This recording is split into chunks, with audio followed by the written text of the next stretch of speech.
اللهم صل على سيدنا محمد يا رب صل وسلم دائما أبدا على حبيبك. ومن اراد الآخرة وسعى لها سعيها وهو مؤمن فأولئك كان سعيهم مشكورا. اس آیت میں اللہ نے کامیاب ہونے کی 4 شرطیں بیان کی ہیں. ہم میں سے ہر شخص چاہتا ہے نا کامیاب ہونا, تو اللہ نے کتنی شرطیں بیان کی ہیں؟ 4. سب سے پہلی شرط ومن اراد الآخرہ, آپ کی نیت کیا ہونی چاہیے؟ آخرت. انسان تہجد گزار ہو, اللہ کی راہ میں جہاد کرے, تبلیغ کرے, اگر نیت اللہ کی رضا نہیں ہے تو وہ عمل مقبول نہیں. کتنا ہی بظاہر حدیث میں آتا ہے وہ شہید جہنم میں ڈال دیا جائے گا جو لوگوں کو دکھانے کے لیے اللہ کی راہ میں لڑاؤ. دوسری شرط اللہ نے کیا بیان کی ہے؟ وسعا, صرف نیت کافی نہیں ہے بلکہ کیا کرے؟ کوشش. بیٹھا ہوا ہے ہاتھ پہ ہاتھ رکھے ہوئے, میری نیت ہے میں صدقہ خیرات کروں گا, صدقہ کرنے کی کوشش نہیں کرتا. میری نیت ہے میں رشتہ داری کو جوڑوں گا, جوڑنے کی کوشش نہیں کرتا. میری نیت ہے میں جہاد کروں گا, تیاری نہیں کرتا, کوشش نہیں کرتا, نیت نہیں کرتا. نیت سے مراد عمل کی نیت. میری نیت ہے جی میں ماں باپ کی خدمت کروں گا مگر خدمت کی کوشش نہیں کرتا. تو اللہ نے کامیابی کی دوسری شرط کیا بیان کی ہے؟ وسعا, کوشش بھی بولے نا بھائی کرنی ہے. تیسری شرط وسعا لہا سعیہا, کوشش آخرت والی, اخپل طریقے سے کوشش. بولو بھائی اخپل تو سمجھتے ہیں نا, اخپل کوشش نہیں چلے گی. اب دیکھو فجر کی 2 رکعتیں ہیں نا, اگر میں کہوں کہ یار ایک اور ملا لو ساتھ میں, 3 پڑھ لو, بھائی میں کوئی غلط تو نہیں کر رہا نا کہ نبی امام نے 3 پڑھائی, پبلک پکڑ لے گی امام کو, بھائی امام صاحب آپ سے بھولے سے ایسے ہوا ہے. امام صاحب کہتے ہیں استغفر اللہ, بھولے سے نہیں, میں نے جان کر پڑھی ہیں 3 رکعتیں. کیوں بھائی امام صاحب جان کر کیوں پڑھی؟ بھائی میں نے اس لیے پڑھی ہے کہ 2 سجدے پہلی رکعت میں, 2 دوسرے میں, 2 اگر گریبی میں لگا دو تو کیا جا رہا ہے بھائی؟ 4 تو اللہ کی طرف سے فرض ہیں, 2 ہماری طرف سے کیا ہو گئے؟ گریبی ہو گئے. اور اگر تم لوگ کو تکلیف ہوئی ہے, ٹائم زیادہ لگ گیا ہے, تو کل نہیں کروں گا میں, چلو کل سے دوبارہ 2 رکعتیں پڑھاؤں گا. آپ چھوڑ دو گے امام کو؟ بولے گا بھائی دوبارہ پڑھا نماز, بلکہ آپ تو کہو گے پتہ نہیں عقیدے اس کے صحیح ہے بھی یا نہیں ہے, دوسرا امام لاؤ بھائی. اب وہ دلیل میں یہ دینا شروع کر دے کہ منع دکھاؤ, کہاں تیسری رکعت سے نبی صلی اللہ علیہ وسلم نے منع کیا ہے, کہاں نبی صلی اللہ, اور عقلی دلیل یہ دے کہ نبی کیسے اللہ کے سامنے سجدہ کرنے سے روک سکتے ہیں؟ ہم تو 4 کے 6 سجدے کر رہے ہیں. نبی نے تو فرمایا قرۃ عینی فی الصلاۃ, میری آنکھوں کی ٹھنڈک کس میں ہے؟ نماز میں, اور سجدہ تو رکن اعظم ہے. تو بھائی نبی نے منع کہاں کیا ہے؟ منع کی حدیث دکھاؤ. جتنے مرضی دلائل کے زمین آسمان کے قلابے ملا دے, میرا خیال ہے کوئی گنوار سے گنوار دیہاتی 5ویں کلاس کا بچہ بھی اس کے دلائل سے متاثر نہیں ہوگا. بھائی نبی نے جب 2 پڑھے ہیں تو نبی سے آگے نکلنے کی کوشش کر رہا ہے. 2 رکعتیں پڑھی ہیں, عبادت توقیفی ہوتی ہے, اس میں اخپل طریقہ نہیں چلتا. یہاں تو میرے بھائی ہماری سمجھ میں یہ بات آتی ہے کہ بہت معذرت کے ساتھ جب ہماری خاندانی رسومات اور ہماری بدعتیں ہمارے سامنے آ کے کھڑی ہوتی ہیں اور شریعت دوسری طرف, تو پھر ہمیں یہ حدیثیں اور یہ باتیں سمجھ میں نہیں آتی. وہاں ہم کہتے ہیں حرج کیا ہے. ایک صاحب نے مجھ سے پوچھا یہ وضو کی ہم اتنی دعائیں پڑھتے ہیں اور طواف میں عجیب عجیب دعائیں مشہور ہیں, طواف کی دعائیں جو ہے اگر ہم پڑھیں تو حرج کیا ہے؟ میں نے کہا حرج یہ ہے کہ جو چیز ثابت ہے وہ چھوٹ جائے گی آپ سے. تو نا جب بھی کوئی انسان ایک بدعت پر عمل کرتا ہے نا تو اللہ اس سے سنت چھین لیتے. ہمارے شیخ حضرت مفتی رشید احمد صاحب فرمایا کرتے تھے بعض لوگ عملاً بدعتی ہوتے ہیں اور بعض مزاج کے بدعتی ہوتے ہیں. ان کو لگتا ہے کوئی چیز مارکیٹ میں نہیں آئے نا تو ان کو وہ والی چیز میں مزہ نہیں آتا جو ثابت شدہ ہو قرآن و سنت سے. تو قرآن نے کیا کہا ہے؟ وسعى لها سعيها, آپ کی اخپل کوشش بولو نہیں چلے. ساری رات انسان الٹا لٹک کے نماز پڑھتا رہے, ثواب ملے گا؟ بتاؤ, سیدھے کھڑے ہو کے نماز پڑھنا زیادہ مشکل ہے الٹا لٹک کے؟ محنت زیادہ کون کر رہا ہے؟ سعی, کوشش تو وہ کر رہا ہے جو الٹے لٹک کے پڑھ رہا ہے, لیکن نماز کس کی ہوگی؟ جو تمیز سے سیدھا کھڑا ہو کے نماز پڑھ رہا ہے. میرا اندرون سندھ دورہ ہوا, مجھے نہیں پتا تھا ان کے یہاں میت بھی ہو گئی ہے, تو اور میت ہوئے ہوئے بھی کئی دن ہو چکے تھے. میں وہاں گیا, میں تو سندھی حضرات تھے بڑے محبت کرنے والے, بیان سن رہے ہوں تو بھائی معذرت. تو ان کے کہیں والد صاحب کا 30-40 دن پہلے انتقال ہو گیا تھا. اب جو بھی آ رہا ہے نا 30-40 دن کے بعد بھی کیا کر رہا ہے؟ ہاتھ اٹھا کے دعا. مجھے پتا تھا یہ ان کی رسم ہے, جو نہ مانگے نا اس کو چھوڑتے نہیں ہے. یہ 3 دن ویسے ہی تعزیت, اتنا لمبا غم کو کھینچنا شریعت میں ویسے بھی نہیں ہے نا. میں نے ارادہ کر لیا, میں نے کہا میں بس اخپل طریقے سے دعا مانگوں گا, ہاتھ نہیں اٹھاؤں گا. میں نے ان سے کہا, انہوں نے مجھے کہا وہ ہمارے ابا کا بھی انتقال ہو گیا تھا, ذرا دعا کر دیں. میں نے کہا دل سے دعائے اللہ ان کی مغفرت فرمائے, ان کے درجات کو بلند فرمائے, ان کو ترقیاں. اتنی میں نے اپنے ابا کے لیے شاید دعا نہیں مانگی ہوگی جتنے ہاتھ اٹھائے بغیر ان کے ابا کے لیے دعا مانگی. انہوں نے کہا ہاتھ اٹھا کے ہو جائے. میں نے کہا بس یہ ہو گئی ہے, بس اتنا کافی ہے. نہیں جی ہاتھ اٹھا کے ہو جائے. میں نے کہا ہو گئی نا دعا, دل سے دعا مانگی. تو کہہ رہے ہیں آپ ہاتھ کیوں نہیں اٹھا رہے؟ میں نے کہا دیکھو سب اٹھاتے ہیں, یہ ضروری سمجھ لیا ہے. کوئی چیز اپنے اوپر مسلط نہ کرو, ہنسی خوشی زندگی گزارو. جو زندہ ہیں ان کی بھی فکر کرو نا, کچھ ان کو ٹینشن نہ دو. نہیں بھائی, پھر تھوڑی دیر میں ایک بندہ آیا, ہاتھ اٹھائے, ہم بھی ڈھیڑ بن کے بیٹھ گئے تھے. پھر کیا ہوا جی, کھانا تھا, کھانے کے بعد ان کے دفتر میں گئے, کوئی ان کا افتتاح تھا, پھر انہوں نے کہا ہاتھ اٹھائیں. میں نے کہا اللہ اس سے زیادہ میرے بس میں, یہ پکڑ کے مجھے ماریں گے. پھر میں نے ہاتھ اٹھا لیا. میں نے کہا اللہ میں تو چاہ رہا تھا لیکن یہ جبر میں آ جاتا ہے, اس سے زیادہ میرے بس میں نہیں ہے.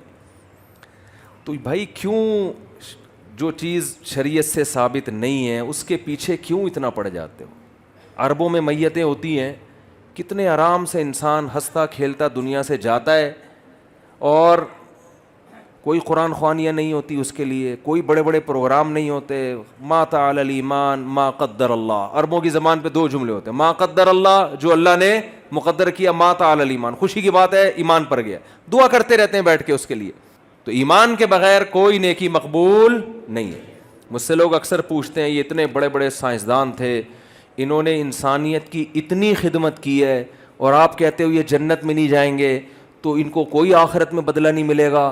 ایسا کیوں ہے بھائی؟ اسلام ایسا سخت نظریہ کیوں سکھاتا ہے؟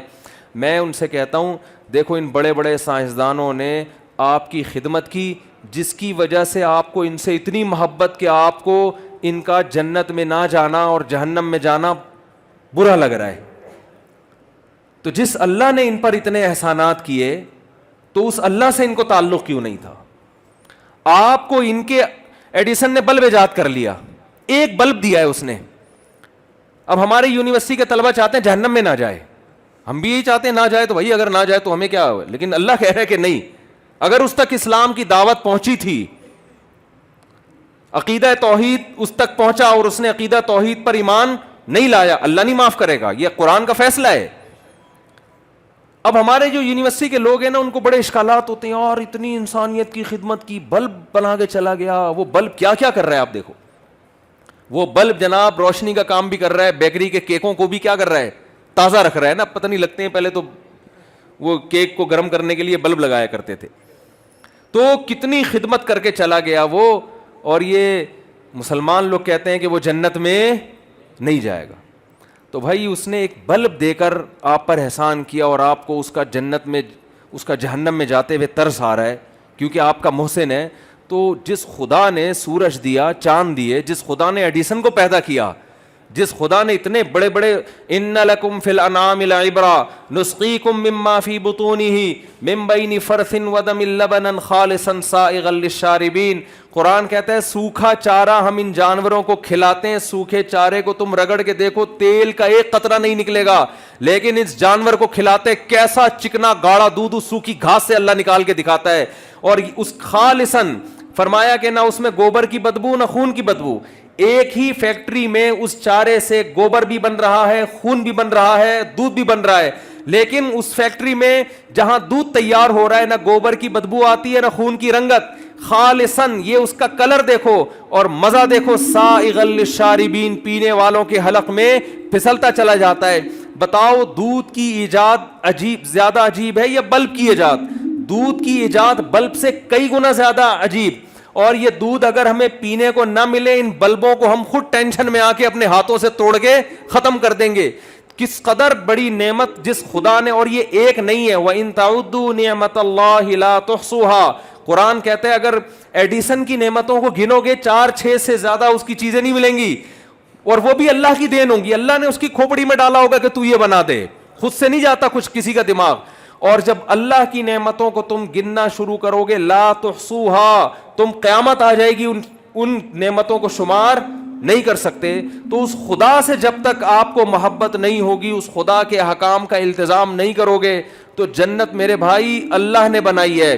جس خدا نے جنت بنائی ہے وہ اپنے پرچے میں پاس ہونے والوں کو اس جنت میں داخل کرے گا. اس کا اپنا معیار ہے, جنت کا ہمارا اخپل معیار نہیں چلے گا, اس کا اپنا معیار ہے, اس معیار پہ پورا اترنا پڑے گا.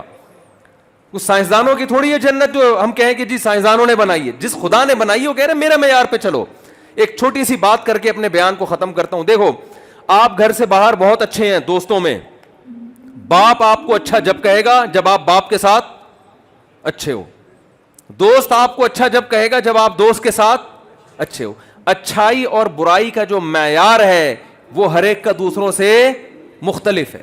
بیوی آپ کو اچھا جب کہے گی جب آپ, جو بیویاں میرا بیان نہیں سن رہی ان کی بات کر رہا ہوں, جو خواتین یعنی لوگوں کی جو بیویاں, آپ کہیں پتہ نہیں کتنی بیویاں مولوی صاحب نے رکھی ہوئی ہیں, تو لوگوں کی بات کر رہا ہوں کہ عورت اس شوہر کو اچھا کہے گی جو پوری توجہ کس کو دے, بیوی کو. لیکن ساس اس شوہر کو اچھا, اس بیٹے کو اچھا کہے گی جو پوری توجہ کس کو دے, ماں کو. تو میرے بھائی ہمارے ہاتھ میں اگر جنت ہوتی تو پھر ہمارے معیارات دوسروں سے مختلف, ہر شخص کا اپنا معیار. جنت چونکہ اللہ نے بنائی ہے لہذا معیار بھی کس نے رکھا ہے, اللہ نے. اللہ کہتا ہے جو سب سے پہلے میرے ساتھ مخلص ہوگا اس کو میں جنت میں داخل کروں گا. تو یہ اللہ کا معیار ہے. تو اللہ نے 4 شرطیں بیان کی, یاد رہیں گی. نیت اچھی ہو, نمبر 2 کوشش بھی کرے, نمبر 3 اس کوشش میں بدعتوں کو شامل نہ ہونے دے, اور نمبر 4 عقیدہ بھی اس کا صحیح ہو. یہ 4 کوشش ہوگی تو اللہ فرماتے ہیں فَأُولَئِكَ كَانَ سَعْيُهُمْ مَشْكُورًا, ان کی کوشش کا صرف بدلہ نہیں ملے گا, بہت اچھا بدلہ ملے گا. مشکورہ کا یہ مطلب ہے, صرف بدلہ نہیں بلکہ جتنا کرو گے کم سے کم 10 گنا, اور اس سے زیادہ اللہ جس کے لیے چاہے بڑھا دے. تو اللہ سے دعا ہے جو باتیں اللہ نے کہلوائیں اس میں جو کمی کوتاہی ہوئی اللہ معاف فرمائے. وہ تھوڑا سا میں ٹاپک آپ کے سامنے ایک بیان کر دوں, وہ میں جہاں جاتا ہوں وہ دعوت میں پہنچاتا ہوں. لوگ مجھے کہتے ہیں آپ ہر محفل میں 4 شادیوں کا ذکر کیوں کرتے ہو؟ میں کہتا ہوں اس لیے کہ دیگر حضرات کسی محفل میں اس کا تذکرہ نہیں کر رہے, ٹھیک ہے, تو مجبوراً کر رہا ہوں میں. جب دیگر حضرات بہت زیادہ تذکرہ اپنے بیانات میں شروع کر دیں گے تو پھر ہم یہ تذکرہ, کیا خیال ہے بھائی, ہم چھوڑ دیں گے. اب سوال پیدا ہوتا ہے دیگر حضرات یہ تذکرہ کیوں نہیں کر رہے؟ بھائی اس تذکرہ کرنے کے لیے پہلے ان کو دوسری شادی کرنی پڑے گی. لوگ کہیں گے اتنا اچھا کام ہے تو خود کیوں نہیں کر رہے بھائی؟ تو یہ ٹینشن ایسی کریٹ ہو گئی ہے, ٹھیک ہے. وہ ایک ہمارے والد صاحب ایک نصیحت کیا کرتے تھے کہ جب بھی کوئی شخص آئے نا اور کہے کہ اتنا پیسہ مجھے دو, میں کاروبار میں لگا کے اتنا پروفٹ دوں گا, تو آپ اس سے بولو جب تیرا اتنا اچھا کاروبار ہے تو میرے سے جو پیسہ لینا تھا وہ بھی اپنا ہی کیوں نہیں لگا دیتا اس میں, یا تو ہے نہیں نا اس کے پاس. اب ہے نہیں تو تجھے کاروبار کا تجربہ کہاں سے ہوا؟ تجربے کے لیے بھی تو پیسے چاہیے نا, اور اگر تیرے پاس پیسے ہیں تو مجھ سے کیوں لے رہا ہے؟ تو واقعی یہ جو آدمی پیسے لینے کے لیے آتا ہے نا وہ اتنا اچھا بن کے آئے گا لینے سے پہلے. ہمارے حضرت ایک بات فرمایا کرتے تھے کہ اس زمانے میں جو کسی کو قرضہ دے وہ بیوقوف، اور جو لے کے واپس کر دے وہ اس سے بڑا بیوقوف۔ اب اس وقت میری سمجھ میں یہ بات آتی نہیں تھی کہ جو دے وہ بیوقوف تو سمجھ میں آتا ہے، قرضہ دے یا انویسٹمنٹ کے لیے پیسے دے تو جو دے وہ تو بیوقوف سمجھ میں آتا ہے، جو لے کے واپس کر دے وہ تو فرض ہے شریعت میں بھائی وہ تو واپس کرنا، تو وہ بیوقوف کیوں، اس سے بھی بڑا۔ تو اب تجربے کے بعد جب ہمارے پیسے ڈوبے ہیں نا، سمجھ میں آیا کہ اصل میں وہ اس سے بڑا بیوقوف اس لیے کہ اس کو پتا تھا اگر میں واپس نہیں کروں گا تو یہ میرا کچھ بھی نہیں بگاڑ سکتا، پھر بھی واپس کر رہا ہے۔ تو اتنا نیک آج کل کوئی نہیں ہوتا کہ اللہ کی وجہ سے واپس کرے، وہ حماقت کی وجہ سے واپس، وہ سمجھ رہے یہ میرا کچھ بگاڑ دے گا، وہ یہ سمجھ رہے کہ یہ مجھ سے پیسے عدالت کے ذریعے پولیس کے ذریعے نکلوا لے گا، تو یہ بیوقوف ہے، یہ بہت بڑا بیوقوف ہے۔ اللہ کے خوف سے دے دے تو وہ تو مارکیٹ میں بہت تھوڑے سے لوگ ہیں نا، تو مثال تو ان کی دی جاتی ہے جو اکثریت ہوتی ہے۔ تو میں اس لیے میرے بھائی اس کا تذکرہ کرتا ہوں، میرے چند سوالات ہیں جن کا آج تک کسی نے کوئی جواب نہیں دیا۔ میں جب دوسری شادی کر رہا تھا نا، مجھے بہت لوگوں نے روکا، یہ کیا کر رہے ہو کیا کر رہے ہو، وہ آ کے مجھ سے بحث کرتے اور خود ارادہ کر کے چلے جاتے۔ میں ان سے چند سوال پڑھتا، تو میں آپ سے بھی چند سوال کرتا ہوں۔ دیکھو، ہم یہ فرض کر لیتے ہیں لڑکے اور لڑکی برابر مقدار میں پیدا ہوتے ہیں، حقیقت میں ایسا ہے نہیں۔ یہ فیملی پلاننگ والے کہتے ہیں کہ یہ برابر ریشو ہے، حقیقت میں یہ ریشو برابر، لڑکیوں کی شرح پیدائش لڑکوں سے زیادہ ہے۔ اس کی ٹیکنیکل دلیل دوں گا میں، زیادہ آپ کو شماریات اور حسابیات اور کیلکولیٹر کی طرف نہیں لے کے جاؤں گا۔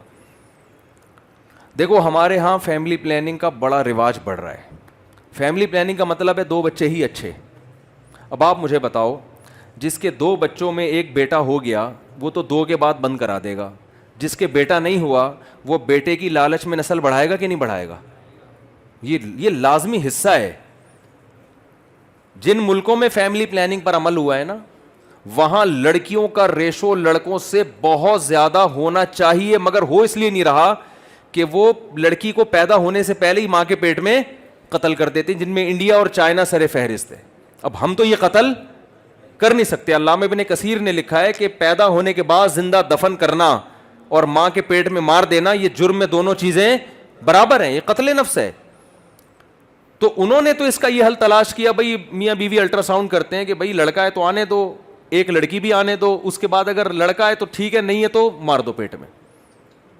وہ تو یہ کرتے ہیں، اور اس پہ بڑے قانون بھی بن رہے ہیں، وہاں کی حکومتیں قانون سازی کر رہی ہیں کہ بھئی یہ اس پہ پابندی لگائی جائے، لیکن قانون سے ہر چیز تھوڑی حل ہوتی ہے۔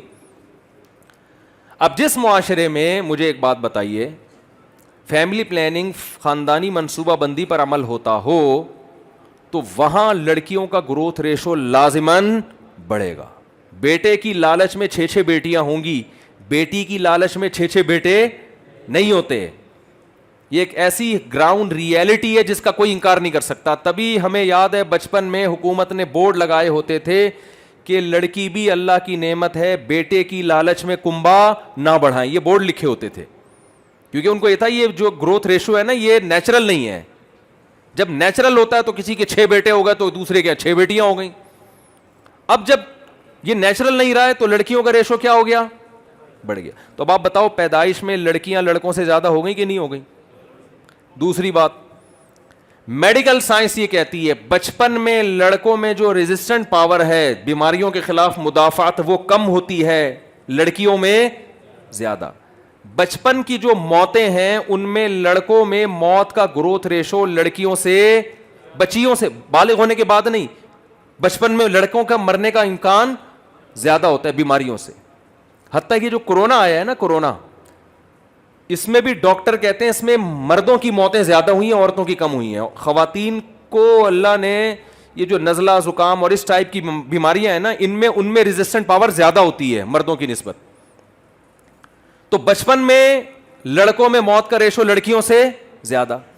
اب جو لڑکے لڑکیوں سے شادی کے لیے پیدا ہوئے تھے، پہلی بات تو پیدا ہی کم ہوئے ہیں، وہ مارکیٹ میں اویلیبل پورے ہیں ہی نہیں۔ جو مارکیٹ میں آئے تھے وہ بھی بہت سے انا للہ ہو کے چلے گئے۔ اب جب یہ بالغ ہوتے ہیں تو بلوغت کے بعد بیماریوں سے موت کا ریشو دونوں میں برابر ہے۔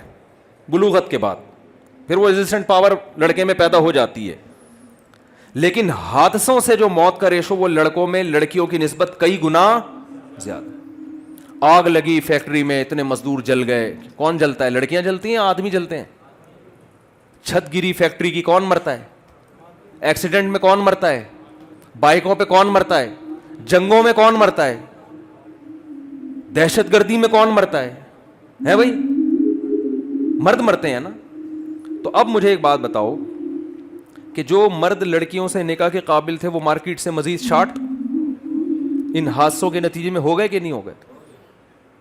پھر جو تھوڑے سے آپ جیسے نیک لوگ بچے ہیں ٹھیک ہے, اب جو تھوڑے سے مارکیٹ میں رہ گئے ہیں, ان تھوڑے سو میں ہوتا کیا ہے کہ سارے نکاح کے قابل نہیں ہوتے. دیکھو لڑکی میں نکاح کا قابل ہونا کوئی وصف نہیں ہے, کیونکہ الرجال قوامون علی النساء, ذمہ دار مرد ہوتا ہے, عورت گھر کا سربراہ کون ہوگا؟ مرد ہے. تو سربراہ میں کوالٹیز کا ہونا ضروری ہے, کماتا ہو, جاب کرتا ہو, بزنس ہو. کھلانا کس نے ہے؟ مرد نے کھلانا ہے نا. لڑکیوں میں تو نہیں ہے نہ کھلائیں, وہ نئی جاب کر رہی, جاب لیس ہو, ایک جماعت نہیں پڑھی ہوئی ہو, وہ نکاح کے قابل ہے یا نہیں؟ بلکہ بہت سے تو کہہ رہے ہیں تمہیں پڑھی لکھی چاہیے ہی نہیں, وہ شرط لگا رہے ہوتے ہیں. تو اب آپ بتاؤ سارے مرد کیا جاب پر ہوتے ہیں یا بہت سے جاب لیس بھی ہوتے ہیں؟ بہت سے روڈیں ناپتے رہتے ہیں. وہ ان لوگوں کی فہرست میں داخل ہوتے ہیں جن کے بارے میں حدیث میں آتا ہے وَمَن لَّمْ يَسْتَطِعْ فَعَلَيْهِ بِالصَّوْمِ, جن میں استطاعت نہیں ہے, کوئی نکاح کرنے کے لیے تیار ہی نہیں ہے, جیبیں خالی پڑی ہوئی ہیں بیچارے کی, اور غربت کی وجہ سے لوگ کیا کر دیتے ہیں؟ انکار, رشتہ نہیں دیتا کوئی. تو ایسے لوگوں کو نبی نے کیا فرمایا؟ ایسی خواتین کے لیے کوئی حدیث نہیں ہے, کیونکہ اسلام میں عورت کا کمارہ رہنا ممکن ہی نہیں ہے. کوئی ایک عرب عالم آئے بیت المکرم میں, ان کو کسی نے پرچی دے دی کہ بیٹیاں ہیں دعا کریں ان کی شادی ہو جائے. تو عرب حیران ہو گئے, یار بیٹیوں کی شادی کے لیے کون دعا کرواتا ہے؟ انہوں نے ہمیشہ بیٹوں کی شادی کی دعاؤں کی پرچیاں تو آئی تھیں ان کے پاس, بیٹیوں کے لیے پہلی دفعہ انہوں نے پرچی دیکھی تھی. تو جاب لیس ہوتے ہیں بہت سارے, تو نکاح کے قابل مرد اور تھوڑے سے مارکیٹ میں شارٹ ہوئے کہ نہیں ہوئے؟ اب جو رہ گئے ہیں نا, وہ اس زمانے میں سارے وقت پہ نکاح کرتے قابل ہیں, کر نہیں رہے ہیں, زنا کی طرف, عیاشیوں کی طرف گئے ہوئے ہیں. نشے کا ریشو لڑکیوں میں نہیں ہے, بہت کم ہے. لڑکوں میں آپ اپنی بہن بیٹی کسی شرابی, کسی چرسی, کسی ہیروئنچی کو نہیں دے سکتے. یہ ہیروئن, شراب اور چرس کے نشے کی لعنت, اس کا ریشو لڑکیوں کی نسبت لڑکوں میں کئی گنا زیادہ ہے. تو اب نکاح کے قابل مرد مارکیٹ سے مزید شارٹ ہوئے کہ نہیں ہوئے؟ کیا خیال ہے بھائی؟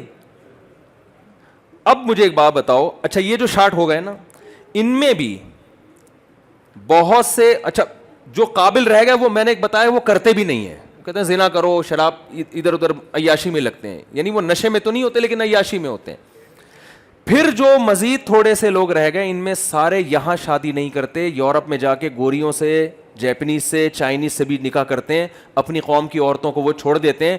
لیکن آپ کے لیے یہ ممکن نہیں ہے کہ آپ اپنی بہن بیٹی کی شادی کسی انگریز سے کرو, وہ اس کا امکان ہی نہیں ہے نا, وہ میچ چلے گا ہی نہیں ہے رشتہ. تو نکاح کے قابل مرد اور تھوڑے سے رہ گئے کہ نہیں رہ گئے؟ تو ان تھوڑے سے آدمی کو کہتا ہوں, جو میں اور آپ 8-10 آدمی بچے ہیں, اگر ہم کیلکولیشن کریں نا, میں ہو گیا, آپ 4 ہو گئے, یہی ہو گئے, یعنی ان جیسے جو نہ شراب پیتے ہیں, جو کما بھی رہے ہیں, جو عدل بھی کر سکتے ہیں.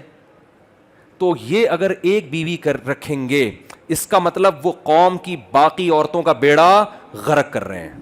اور کل اللہ کی قسم اٹھا کے کہتا ہوں, بہت بڑے پیمانے پر قوم کے جو مرد دوسری شادی نہیں کر رہے, جو مسائل دوسری لڑکیوں کو ہیں, ان کی بیٹیوں کو بھی انہی مسائل سے گزرنا پڑے گا. میں سمجھا پا رہا ہوں اپنی بات؟ ایک صاحب نے مجھے بتایا کہ میں بڑے مالدار آدمی, مجھے انہوں نے کہا کہ یار میں دوسری شادی کرنا چاہتا ہوں, وزیر کی بیٹی سے انہوں نے پہلی شادی کی ہوئی تھی. تو یہ بھی بڑے آدمی, سمجھ نہ جائیں ان کے سسر پکڑے جائیں گے. وہ وزیر کی بیٹیوں سے تو بہت لوگوں نے کی ہوئی ہے, بعض دفعہ پکڑے جاتے ہیں نا بیان سن کے, وہ یہ تو تیری بات ہو رہی ہے. تو لیکن وزیر کی بیٹیاں بہت ہیں, ان کو کیا پتا. تو کسی وزیر جو ہے نا, اس کی بیٹی سے انہوں نے شادی کی ہے, مالدار بہت ہے وہ بندہ. میرے پاس آیا کہ ایک طلاق یافتہ خاتون ہے, اس کا ایک بیٹا بھی ہے, مجھے پسند ہے, میں اس سے نکاح کرنا چاہتا ہوں. میں نے کہا کر لو بھائی. کہہ رہے مجھے تو مار دیں گے جان سے, یعنی اگر پتہ چل گیا. میں نے کہا دیکھو چھپ کے شادی کرنا اچھا کام نہیں ہے, لیکن حضرت عمر سے پہلے, اسلام لانے سے پہلے صحابہ چھپ کے نماز پڑھتے تھے کہ نہیں پڑھتے تھے؟ حالانکہ نماز کوئی معاذ اللہ برا کام ہے جو چھپ کے کر رہے تھے. میں نے جب دوسری شادی کی نا تو میں نے تو سب کو بتایا ہوا تھا, لیکن عین نکاح کے موقع پہ نہیں بتایا. مجھے پتا تھا پکڑا جاؤں گا پٹ پٹا کے, سارا سیٹ اپ ہی کیا ہو جائے گا, ختم ہو جائے گا, ہو ہی نہیں سکتی.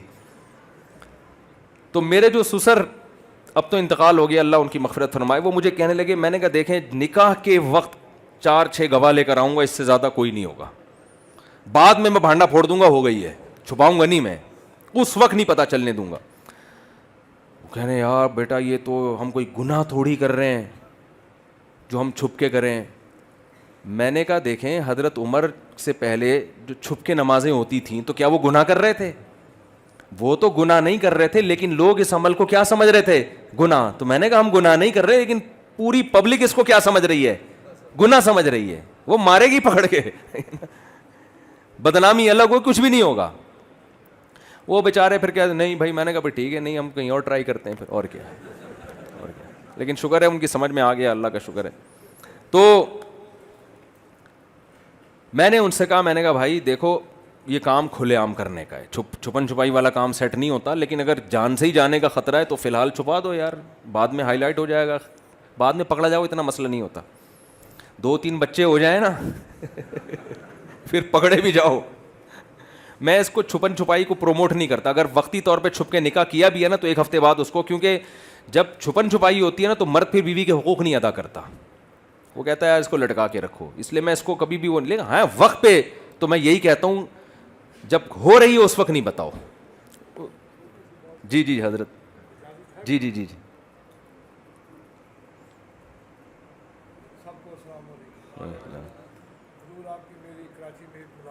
اچھا ماشاء اللہ, ماشاء اللہ, اچھا ماشاء اللہ, ماشاء اللہ, ماشاء اللہ, زبردست جذبہ دیکھو. اچھا اچھا, ماشاء اللہ, ماشاء اللہ, ماشاء اللہ, زبردست زبردست. یہ ڈنڈا آپ نے اسی وجہ سے رکھا ہوا ہے. کل کے لیے میں نے کبھی کچھ رکھا بھی نہیں, ماشاء اللہ, کوئی بینک بیلنس نہیں ہے, ہر دن میرا اللہ اچھا گزارتا ہے. ماشاء اللہ, ماشاء ٹھیک ہے, سب سے چھوٹی بیگم حافظہ, ماشاء اللہ, ماشاء اللہ, سے پوچھ کے میں نے اس مدرسے کا نام رکھا تھا مدرسہ فاطمہ الزہرا. ماشاء اللہ, زبردست بھائی. اب جوانوں کو تھوڑی 29 میرے بچے ہیں. وہ آپ کو تو مونچھیں ایسے تاؤ دینا چاہیے. وہ ایک آدمی ٹرین میں جا رہا تھا, اس نے سامنے والے سے پوچھا, اب دیکھیں 29 بچے ہیں ماشاء اللہ, تو بھائی حضرت کی حضرت کو ویڈیو میں, حضرت آپ کی عمر کتنی ہے؟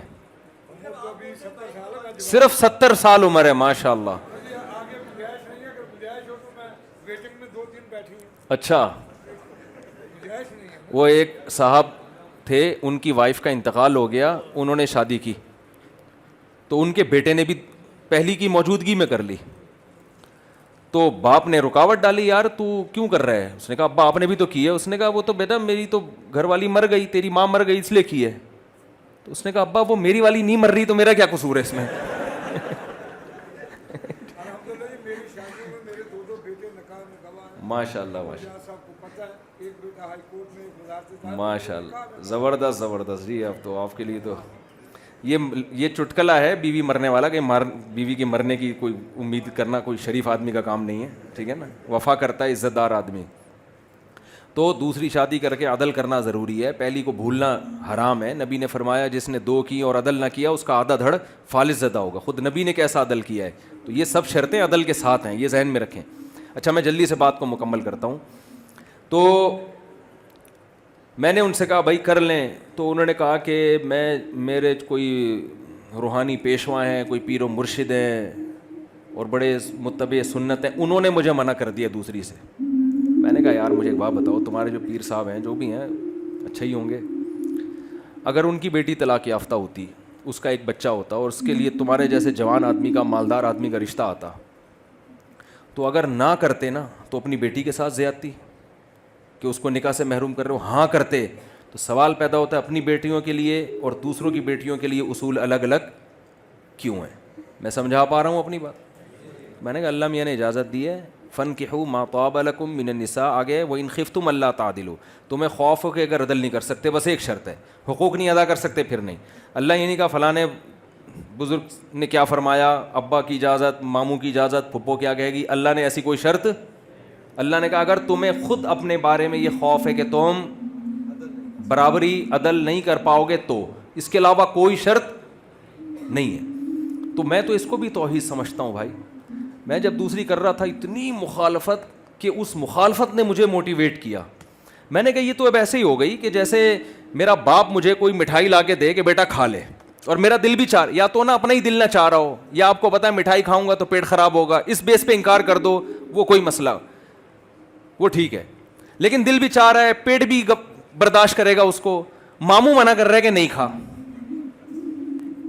اب میں نہیں کھا رہا تو ابا کہے گا بیٹا کیوں نہیں کھا رہا, میں تجھے ترغیب دے رہا ہوں کھا, تو میں کہوں گا ماموں منع کر رہے ہیں. اب ابا کو آئے گی غیرت کہ یار تو اب میرے اپنے ماموں کو, میرے سالے کو مجھ سے زیادہ ویلیو دے رہا ہے. بھائی تو بول دیتا میرا پیٹ خراب ہے یا مجھے شوگر ہے یا میں مٹھائی کھاتا ہی نہیں ہے, تو ابا کو اس پہ غصہ نہیں آئے گا.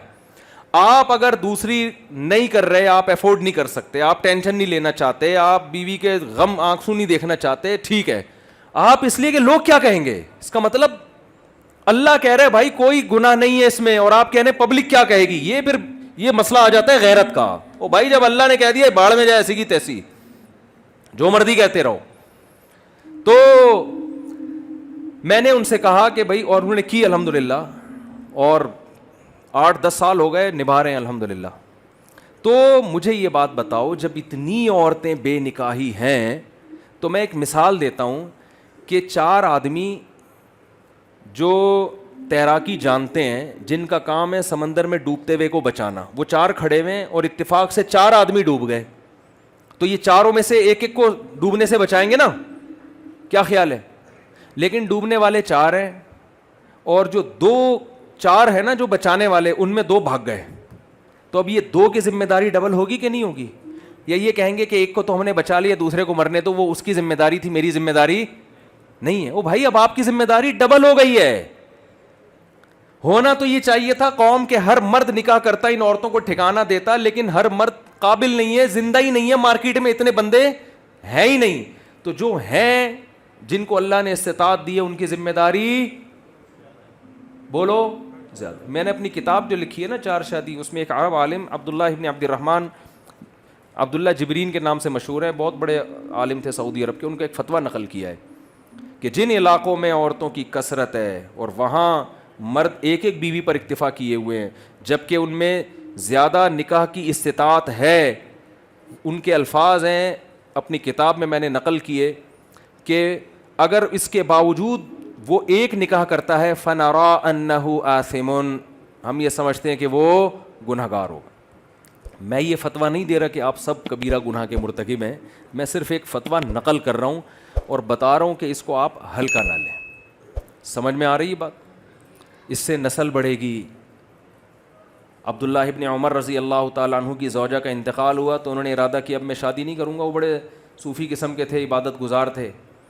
تو حضرت ان کی جو بہن تھیں حضرت حفصہ رضی اللہ تعالیٰ عنہ, انہوں نے سخت تنبیہ کی, فرمایا آپ نکاح کریں اس لیے کہ آپ کو اولاد ملے گی, اس سے وہ اولاد آپ کے لیے مغفرت کی دعا کرے گی.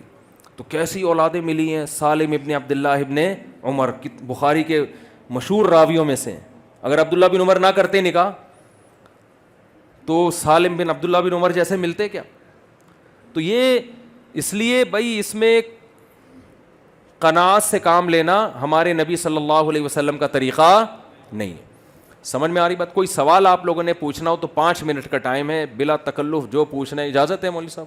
آپ امام ہیں نا یہاں کے؟ کون امام؟ امام دیکھنے میں یہ لگ رہے ہیں اتنے باریک دبلے پتلے سے. جی اچھا ماشاء اللہ.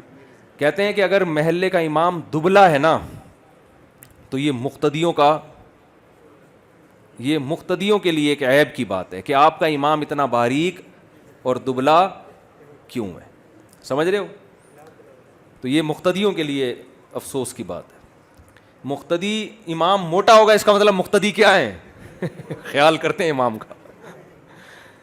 تو کوئی سوال کسی نے پوچھنا ہو, اجازت ہے جی امام صاحب آپ کی طرف سے بھی 5 منٹ بس, کوئی پوچھنا ہو, کوئی دل میں کوئی بات ہو تو بلا تکلف پوچھ سکتے ہیں. جی جی نہیں ایک گھر میں رکھیں تو میں کہاں رہوں گا بھائی, ہیلمٹ پہن کے جائے گا آدمی. پھر ایک گھر میں رکھنا ظلم ہے. آج 2 بہنیں اکٹھی نہیں رہتی, 2 بیویوں کو تو مار مار کے بیچاری نفسیاتی یا تو خود مر جائیں گی یا آپ کو ٹینشن سے مار دیں گے. وہ ایک آدمی نے کہا نا کہ ایک خاتون نے اپنے میاں سے کہا کہ جب وہ اپنے میاں کا سر دبا رہی تھی, کہہ رہی تھی کہ جب آپ کی شادی نہیں تھی تو سر کون دباتا تھا؟ اس نے کہا اس وقت سر میں درد ہوتا ہی نہیں تھا, سر دبانے کی ضرورت ہی نہیں تھی. جی محمد علی مرزا سے بات چیت نہیں ہو سکی. احقر تشریف تو لے کر گیا تھا لیکن دامت برکاتہم باہر نکلے نہیں, اور مارکیٹ سے ایسے شارٹ ہوئے ہیں کہ روزانہ ویسے ہی کوئی نہ کوئی کلپ آ جاتا تھا, وہ بھی نہیں آ رہا.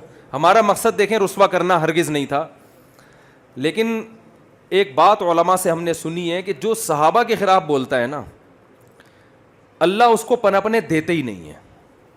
یہ بس ایسا اللہ کا ایک نظام ہے کہ صحابہ کے خلاف اللہ نہیں سننا برداشت کرتے.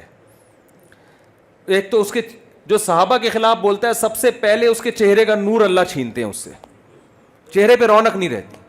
اور دوسرا اس کے کسی بات میں وہ کتنے اخلاص سے کتنا ہی کام کر لے. بلکہ میں نے ایک عالم سے کسی کے بارے میں سنا, میں نے کہا وہ فلاں عالم تھے, انہوں نے صحابہ کے خلاف لکھا, بعد میں توبہ کر لی, پھر بھی ان کے سے کام نہیں ہو رہا اتنا. تو انہوں نے کہا کہ یہ ایسا جرم ہے نا کہ اس کی توبہ آخرت میں تو قبول ہوگی. ایسا لگتا ہے کہ دنیا میں اللہ توبہ قبول نہیں کرتا. ایسا اٹھا کے اللہ معاملہ کرتا ہے نا کہ بس اس کے عمل سے, اس کی تبلیغ سے اللہ نور چھین لیتے ہیں. تو یہ معمولی جرم تھوڑی ہے. جی جناب. میرا نام طاہر علیم ہے. جی جی اور میں مولانا مصلی الدین کا سالہ. اچھا ماشاء اللہ. میمن مسجد کراچی کے. جی جی جی جی پناہ بڑا میں پشاور میں ہوں. جی ماشاء اللہ. آپ نے جو پشاور کا جو نقشہ کھینچا اور جو وہ کیے, تو بتانے کا مطلب یہ کہ میں ہوں اردو اسپیکنگ, لیکن میری ساری پیدائش اور میری ایجوکیشن ساری پشاور سے. ہمارے اس میں جو آپ نے یہ بیان کیا 4 شادیوں کا, اس میں ایک چیز ہے یہ اس کو کہ ہم لوگ اس کو بڑا معیوب سمجھتے ہیں. جی اس میں اس کی وجہ یہ ہے کہ ہمیں اس بات پہ کہ ہم جس معاشرے میں پلے بڑھے ہیں اس میں ہمارا معاشرہ ہمارا یہ ہوتا ہے کہ ہمیں یہ وہ کیا جاتا ہے کہ یار جوان باوجود ہم اس میں مجبور ہو جاتے ہیں کہ ہماری بچی جوان ہے, اس کی شادی بھی نہیں ہوئی ہے, اور آپ باپ جو ہے وہ اس حالت میں ہے کہ وہ کہتے ہیں کہ یار میں دوسری شادی کروں. سعودی عرب میں تو باپ کی شادی, بیٹے کی جس دن شادی ہوتی ہے ابا کی بھی ہو رہی ہوتی ہے. ابا کہتا ہے تو نئی دلہن لا رہا ہے تو میں تو تیرا باپ ہوں. یہ تو میری توہین ہے. تو میرا باپ ہے کیا؟ وہ کہتا ہے باپ تو میں ہوں نا. جی سعودیہ میں مکہ پاک میں مدینہ پاک میں نماز بھی تو لوگ اکٹھی پڑھتے ہیں نا, وہ ادھر جہاں سے آپ نے جی جی جی جی جی ہاں جی ہاں جی یہ آپ جیسی شخصیات نہیں پاکستان میں کام کرنا ہے. جی جی. تو یہ تو غلط بات ہے کہ بچیاں بڑے ہو گئے تو کیا ہو گیا بھائی, بچے بڑے ہو گئے تو بچوں کی بھی کراؤ, ہاں ان کی شادی سے غافل نہ ہو. نوجوان اکثر کہہ رہے ہوتے ہیں ہمیں تو ابا ہماری بھی نہیں کرنے دے رہے. تو میں ان نوجوانوں سے کہتا ہوں اپنے ابا سے یہ کہا کرو کہ ابا اگر آپ کے ابا آپ کو شادی نہ کرنے دیتے تو کیا آپ میرے ابا بنتے؟ یہ کچھ ٹیکنیکل دلائل ہیں, نوٹ کر لیں. ان کا کسی کے باپ کے پاس کوئی جواب نہیں ہوتا. میں نے کہا آپ کے باپ کے پاس بھی اس کا جواب نہیں ہوگا کہ ابا اگر آپ کے ابا آپ کو شادی سے روکتے تو آپ میرے ابا نہ بنتے, تو آپ بھی مجھے کسی اور کا ابا بننے سے نہ روکیں. تو اس میں والدین کی اطاعت لازم بھی نہیں ہے نکاح کے معاملے میں. یہ تو ہے کہ کہاں کرنا ہے, اس میں تو ابا کی رائے کو ترجیح دینی چاہیے, لیکن کرنا ہی نہیں ہے. اس میں ابا کو شریعت نے اختیار نہیں دیا. اس میں تو اسلام پہلے ہے, نبی کی ترغیبات پہلے ہیں.